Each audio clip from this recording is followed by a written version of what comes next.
মিরপুর থানাও হয়ে উঠেছে কর্মচঞ্চল। ৫ আগস্টের ধকল কাটিয়ে থানা ভবন, আসবাবপত্র আর গাড়ি সচল হয়ে উঠেছে।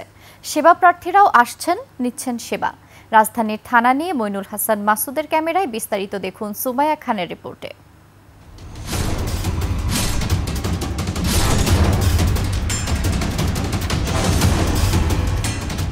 ছাত্র জনতার গণ অভ্যুত্থানে মিরপুর মডেল থানা ক্ষতিগ্রস্ত হয়। কয়েকদিন বন্ধ ছিল সেবার কাজ। ধ্বংসস্তূপে সেই মিরপুর থানার দেয়ালে উঠেছে নতুন রং, কেনা হয়েছে নতুন আসবাবপত্র। এখন পুরোদমে চলছে কার্যক্রম। দ্রুত নাগরিক সেবা পেয়ে জনগণ খুশি। এসএসসির মার্কশিট হারাই ফেলছি 10 নম্বর থেকে, তো এই জন্য আমি জিডি করার জন্য আসছি। আর আমি সেবা খুব ভালো সেবা পাচ্ছি। পুলিশ যথেষ্ট হেল্পফুল। আসলে দেখা যায় যে অনেকে বলে পুলিশ খারাপ, পুলিশ কাদের কাছে খারাপ? যারা চোর বাটপার তাদের কাছে খারাপ। আমাদের সাধারণ মানুষের কাছে পুলিশ হচ্ছে বন্ধু সুলভ। ৫ আগস্টের আগে প্রতি মাসে থানায় মামলা হতো ১০০ থেকে ১২০টি। বর্তমানে মামলা হচ্ছে ৫০ থেকে ৬০টি।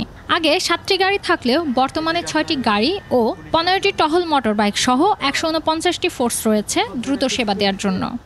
সরকারের নির্দেশনায় এবং আমাদের বিভাগের পুলিশ বিভাগের ঊর্ধ্বতন কর্তৃপক্ষের সার্বিক দিক নির্দেশনায় আমরা আবার স্বতঃস্ফূর্তভাবে জনগণকে সেবা দেওয়ার জন্য নিরলসভাবে কাজ করে যাচ্ছি এবং জনগণকে আমরা সেবা দিতে পারছি, তাদের কাঙ্ক্ষিত সেবা দিতে পারছি।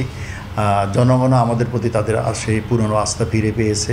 মাঠের অলরাউন্ডার আমি, আর ঘরের allrounder Tylox. Tylox toilet cleaner, clean মানেই টাইলক্স। ২০২৪ সালের ১১ই আগস্ট থেকে সারা দেশে ৬৩৯টি থানার মধ্যে পুনরায় ৫৯৯টি থানার কার্যক্রম শুরু হয়। তবে ১১০টির মধ্যে ৯৭টি মেট্রোপলিটন থানার কাজ শুরু করলেও বর্তমানে সব থানায় চলছে স্বাভাবিক কার্যক্রম। সুমাইয়া খান, ২১ টেলিভিশন, ঢাকা।